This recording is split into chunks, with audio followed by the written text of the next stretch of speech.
What's going on, guys? Shane here. Today we're talking about the Fighting Irish stance, breaking down some techniques and strategies and why exactly guys would fight like this back in the day.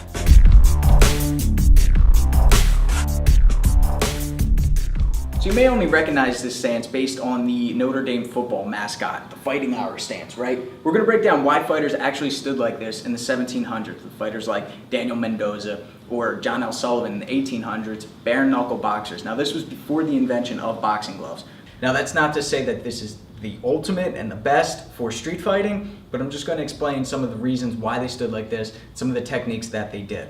Now, people ask me this all the time. Why did guys used to fight like this? Whether you watch the movie Snatch or Gangs of New York, they fought like this. And I didn't know myself. I often wondered, because why don't we still do it today? Why do we stand in a more traditional stance like this? You know, Mike Tyson, Floyd Mayweather, Philly Shell, and the peekaboo stance. So I did my research and I found some pretty interesting stuff.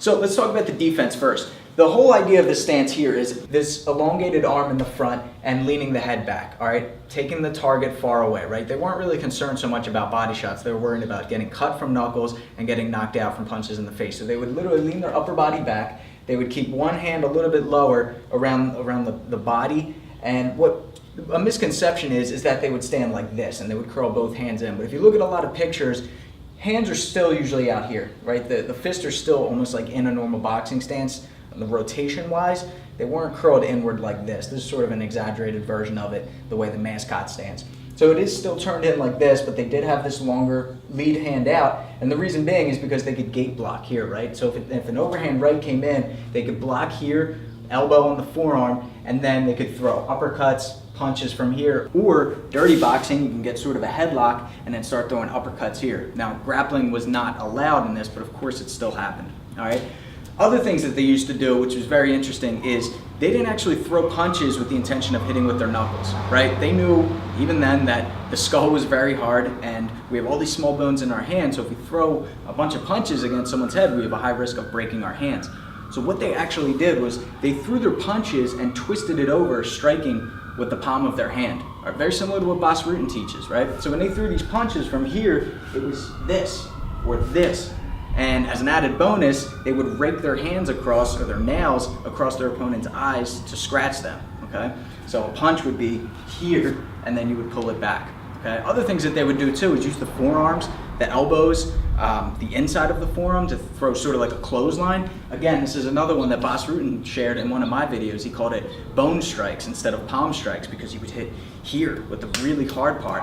And this is what those fighters did because they needed to protect their hands, right? So let's talk about a couple more. The uppercut, right, is here, still striking with the palm, not with the knuckles. So when you're in this stance here, it would be boom. So again, after I gate block, let's say my opponent's head is down here, and then I could come across here, rake the face.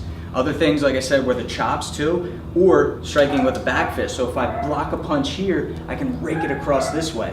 And again, if I go too hard against someone's head, I can break my hand. So the whole idea of this, I'm just aiming to try to cut the eyebrow or go into the eye with the back fist.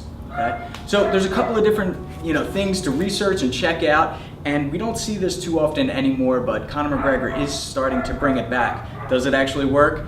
What do you guys think? I want to see in the comments below. Also, quick announcement, we are returning with the Mittwork certification course. If you're looking to start a career doing what you love, work for yourself, set your own hours, links in the description below for the Mittwork certification course. Get certified. There's 53 videos, hours worth of content on there. There's an exam at the end. If you pass, you will get certified. So check it out.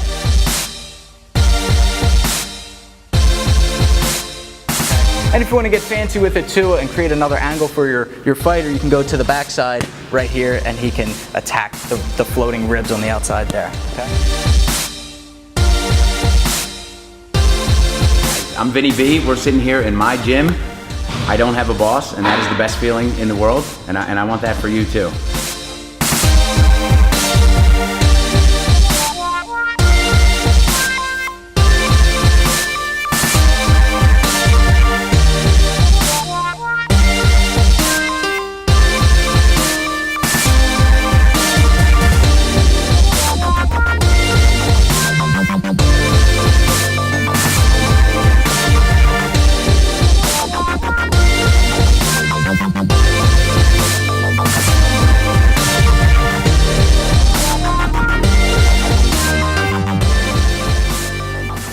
Until next time, I'm Shane with Fight Tips. Self-defense for the underdogs.